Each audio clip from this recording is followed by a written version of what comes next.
देखिए, सदर आरिफ अलवी जो हैं वो बड़े ढंग के आदमी हैं।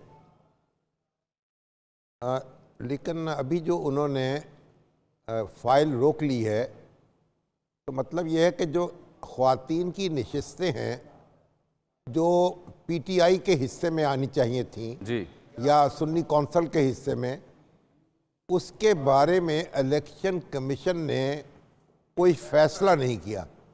सुन्नी कौंसिल अपनी फहरिस्त पेश कर चुकी है, लेकिन इलेक्शन कमीशन जो है वो ये फैसला नहीं कर पा रहा कि उन दरख्वास्तों को कबूल किया जाए या मुस्तरद कर दिया जाए। तो मेरा ख्याल है कि पहले तो इलेक्शन कमीशन का काम है तो इस बारे में वाज़ेह फैसला करे, ताकि मालूम हो जाए कि ये नशिस्तें जो हैं वो किस तरह से पुर होनी हैं, सुन्नी कौंसिल को मिलनी हैं, और उसने जो कागजात नामजदगी दाखिल कराने की तारीख जो थी वो गुजर गई, वो फहरिस्त पेश करने की तारीख गुजर गई, उसके बाद उसने वो फहरिस्त पेश की है। तो अब इलेक्शन कमीशन फैसला कर दे या और उनको नशिस्तें दे दे, ये मुनासिब बात होगी। बिल्कुल ठीक। लेकिन अब सदर साहब जो है ना, उनका ये एतराज़ तो दुरुस्त है कि अभी हाउस मुकम्मल नहीं हुआ, लेकिन अब जो दस्तूर कहता है कि 21 दिन इंतखाब के बाद 21 दिन के अंदर इजलास बुलाना पड़ेगा, तो वो भी मेरे ख्याल सदर के ऊपर एक बाइंडिंग है। अच्छा, इसमें एक अहम बात ये होगी कि अगर सदर साहब इजलास नहीं बुलाते फिर और स्पीकर बुला लेते हैं, तो फिर पीटीआई जो थी या सुन्नी कौंसिल जो है आज की, वो क्या उसमें शरीक होगी? और दूसरी बात यह है कि जो ये हाउस का मुकम्मल होना या ना होना, पंजाब असम्बली में एक रवायत कायम हो गई है ना जी, यहाँ भी ख्वातीन की नशिस्तें खाली रही हैं। हाँ। तो यानी जो पीटीआई के हिस्से की हैं, अब अगर जब स्पीकर का इंतखाब होगा और वजीर आज़म का इंतखाब होगा, तो ये तो फिर जो उनको जो कुल ऐवान है ना, उसकी जो मेजॉरिटी है उस उतने वोट हासिल करने पड़ेंगे ना कामयाब होने वाले। बिल्कुल ठीक। तो इसलिए वो नशिस्तें खाली हों या ना हो, इससे फर्क नहीं पड़ता अमली तौर पर, यानी प्रेजेंट एंड वोटिंग नहीं है। जो कुल ऐवान की मेजॉरिटी जो है अगर किसी के साथ होगी तो वो स्पीकर मुंतखब होगा और वजीर आजम भी तभी मुंतखब होगा। तो मेरा ख्याल जो ये एक इम्तिहान होगा ना, जो इस वक्त यानी जो लोग कह रहे हैं कि उन्हें अक्सरियत हासिल है, कि वो अपनी अक्सरियत शो कर दें। बिल्कुल ठीक। आज मेरी कुछ कानूनी माहिरीन से भी बात हुई, बैरिस्टर साद रसूल से मेरी बड़ी तफसीली इस मौजू पर गुफ्तगू हुई। वो ये कह रहे थे कि एक छोटी सी नज़ीर हमारे पास मौजूद है कि यहाँ जब पंजाब में स्पीकर पंजाब असम्बली ने हमजा शहबाज से हलफ लेने से इनकार किया था, आपको याद होगा, अदालत बीच में आई और फिर स्पीकर नेशनल हलफ उनसे लिया था। तो ऐसी नज़ीर मिलती है जहाँ अदालत को फिर तशरीह करनी पड़ी, तो शायद मामला अदालत की जानिब जाए। लेकिन इस्लामाबाद में सदर मुमलिकत की इस जो मूव है उसके ऊपर लेके सहाफ़ी तजिया निगार किस नतीजे पर पहुँचे हैं। मोहतरमा आसमा शराजी साहिबा को प्रोग्राम में खुश आमदीद कहूँगा। मुशर्रफ जैदी साहब भी हमारे साथ जुड़ेंगे। आसमा जी, आपको क्या लगता है, क्या वाकई सदर सीरियस हैं? अगर तो वो सीरियस हैं इजलास रोकने में, तो वो फिर सुप्रीम कोर्ट क्यों नहीं गए कि जी ये देखें यहाँ असम्बली की अक्सरियत मौजूद अददी तौर पर पूरी नहीं है, रिजर्व सीटें नहीं मिली एक जमात को, लिहाजा मैं समझता हूँ कि इजलास नहीं बुलाया जा सकता जब तक इसका फैसला नहीं हो जाता, या इसके पीछे कुछ और खेल कार फरमा है?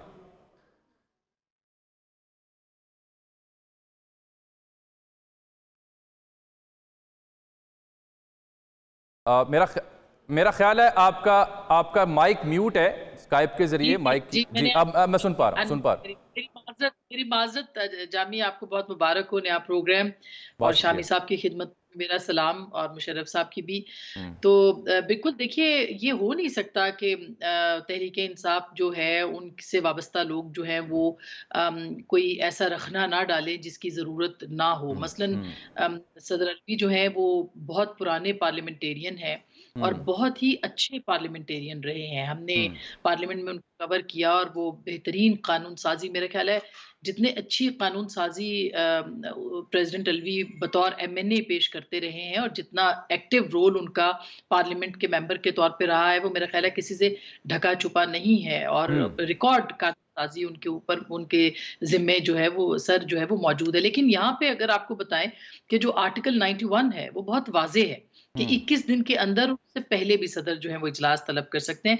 लेकिन अगर वो नहीं बुलाते, तो मेरा ख्याल है कि ये ज़िम्मेदारी जो है वो स्पीकर जो नेशनल असेंबली इस वक़्त भी मौजूद होते हैं, और इसीलिए मौजूद होते हैं कि वो कोई भी रखना हो, मसलन कोई भी ऐसी चीज़ हो जाए, सदर मुमलिकत मौजूद नहीं होते या उसको कवर किया गया आइन के तहत, तो मेरा ख्याल है स्पीकर बहुत तरीके से उसको फिर बुला सकते हैं। इसमें मेरा नहीं ख्याल कि किसी किस्म की भी कोई इंटरप्रिटेशन की ज़रूरत है। मगर बहरहाल अगर ये मामला हर मामले की तरह जाएगा सुप्रीम कोर्ट में, तो फिर ज़ाहिर है समझ में आ जाएगी। लेकिन मैं मुख्तसरन आपको बता दूँ कि मुख्तलिफ अदवार, मसलन पिछली दफ़ा जब आपने देखा होगा कि शहबाज शरीफ साहब वज़ीर-ए-आज़म बन रहे थे, जी उस हाँ। वक़्त भी सदर मुमलिकत जो थे वो छुट्टी पे चले गए और उन्होंने उनसे ओथ नहीं लिया।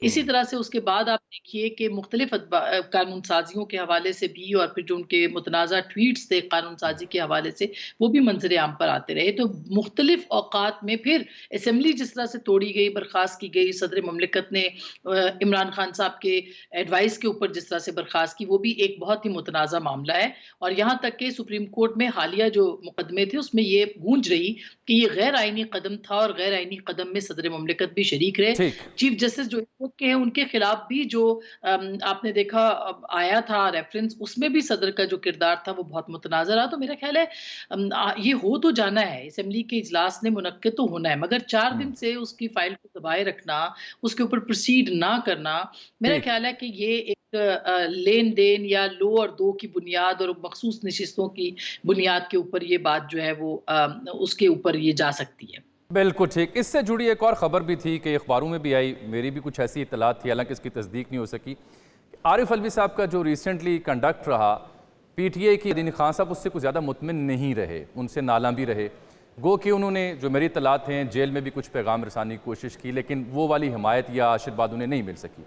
अब एक इत्तला ये है कि गालिबन वो ये सब करने के बाद पीटीआई की जानिब से जब सदारत के इंतखाबात हों सदर के, तो उसकी दौड़ में भी शामिल होना चाहते हैं कि मैं पीटीआई का उम्मीदवार भी हो सकता हूँ। इसकी तस्दीक नहीं हो सकी, लेकिन ये मेरी इत्तला है कुछ ज़राए के हवाले से। तो ये भी एक मामला हो सकता है कि उससे पहले वो अपनी परफॉर्मेंस दिखाना चाह रहे हूँ कि देखिए मैंने तो पार्टी के कॉज के लिए, सीटें पूरी नहीं थी तो हमने इजलास रोकने की कोशिश की। बहरहाल अब 2 और बड़े अहम मामला हैं, उसकी जानिब तवज्जो शामी साहब की आपकी चाहूँगा मैं।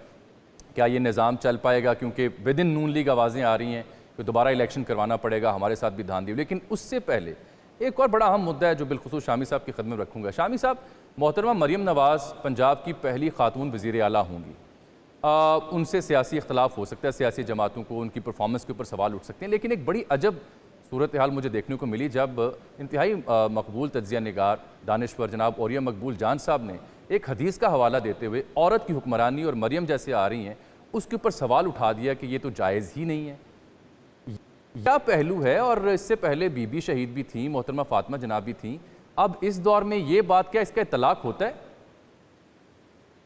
देखें, जब मोहतरमा फातिमा जना को सदारती उम्मीदवार बनाया गया और अयूब खान की जो अपोजिशन थी उसने उनको, उनकी खिदमत में ये दरख्वास्त की कि वो इंतखाब में हिस्सा लें, तो उस वक्त ये बहस बड़े ज़ोर शोर से शुरू हुई थी और उलमाए कराम की एक बड़ी तादाद का ये ख्याल था कि औरत जो है उसको हुक्मरान नहीं बनाया जा सकता।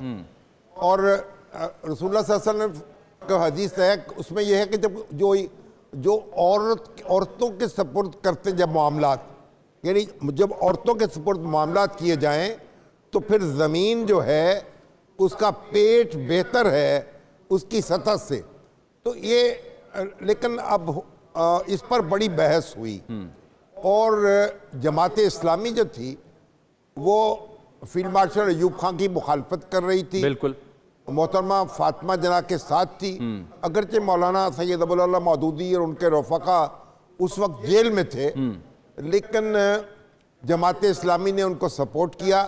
और फिर उलमा में से भी जो मुफ्ती आज़म पाकिस्तान हज़रत मौलाना मुफ्ती मोहम्मद शफ़ी साहब रहमतुल्लाह अलैह, उन्होंने फतवा दिया जिसमें इस बात की इजाज़त है कि औरत को यानी हुक्मरान बनाया जा सकता है, सदर मुंतखब किया जा सकता है। बिल्कुल ठीक।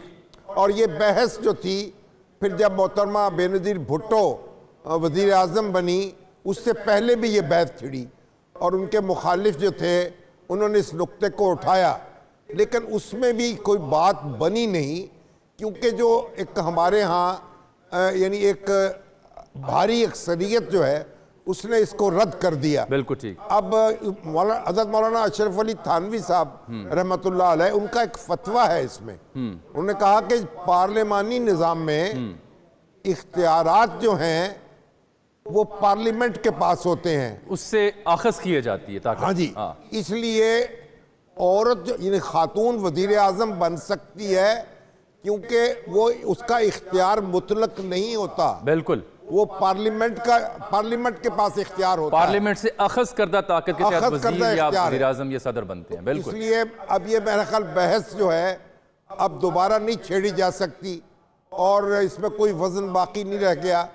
हमारे यहाँ मैं समझता हूँ अब भारी अक्सरियत इससे इत्तफाक कर चुकी है कि औरत जो है उसको हक हासिल है वज़ीर आज़म बनने का भी, बिल्कुल हक वज़ीर है, आला बनने का भी, 100% हक है, इंतखाब में हिस्सा लेने का भी। और आप देखें बांग्लादेश में जी हसीना वाजिद, खालिदा ज़िया, मोहतरमा बेनज़ीर भुट्टो जो थी वो पहली वज़ीर आज़म थी जो किसी मुसलमान रियासत की वज़ीर बनी जी। अब उसके बाद खालिदा ज़िया और फिर हमारी हसीना वाजिद वो रही, फिर आप तुर्की में देखें चांसलर रही। तो मेरा ख्याल ये बहस जो है आलम इस्लाम ने इस बात को कबूल कर लिया यही कि ये बहस जो है ये दुरुस्त नहीं है।